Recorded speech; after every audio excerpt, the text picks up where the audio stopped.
இணைய காலை அனைவருக்கும்.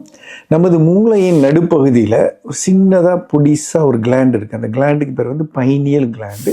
அந்த கிளாண்டுடைய வேலை வந்து மெலட்டோனின் அப்படிங்கிற ஹார்மோனை சுரக்க வைக்கிறது. அந்த ஹார்மோனுடைய வேலை வந்து சூரியன் மறையும் போது நமக்கு தூக்கம் வர வைக்கிறதும், சூரியன் உதிக்கும் போது தூக்கத்தை போகச் செய்து நம்மளை விழிக்க வைக்கிறது தான் அதோடைய வேலை. அந்த வேலைக்கு பேர் சர்க்காடியன் ரிதம்னு சொல்லுவாங்க. இது மட்டும்தான் அந்த கிளாண்டுடைய வேலை. ஆனால் ஆன்மீகவாதிகள்கிட்ட கேட்டால் அது வந்து மூன்றாவது கண் அப்படிம்பாங்க. அதாவது மனிதனின் மூன்றாவது கண், நெற்றிக்கண் சொல்லிட்டு சொல்லலாம். அதுக்கு சயின்டிஃபிக்காக எந்த எவிடன்ஸுமே கிடையாது. பொதுவாக வந்து மெடிடேஷன் பண்ணும்போது நமக்கு வந்து ஃபோக்கஸ் வந்து கொஞ்சம் அதிகமாகும், நம்மளுடைய ஓர்மை அதிகமாகும்.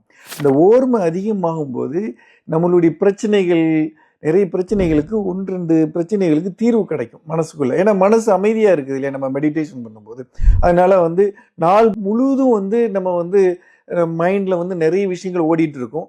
மெடிடேஷன் பண்ணணும்னு சொல்லிட்டு உட்காரும்போது அட்லீஸ்ட் ஒரு சின்ன தீர்வு கிடைக்கும். அந்த தீர்வை வந்து பெருசாக வந்து ஒரு பெரிய ஞானம், நெற்றிக்கண், அந்த மாதிரி விஷயங்களை வந்து சேர்த்து குழப்பி விட்டு ஒரு ஆன்மீகத்தில் சேர்த்துறாங்க. ஆக்சுவலாக சயின்டிஃபிக்காக பார்த்தா மெடிடேஷன் வந்து உங்கள் ஃபோக்கஸ் இம்ப்ரூவ் பண்ணுறது.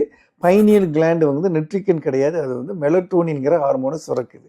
நன்றி, வணக்கம்.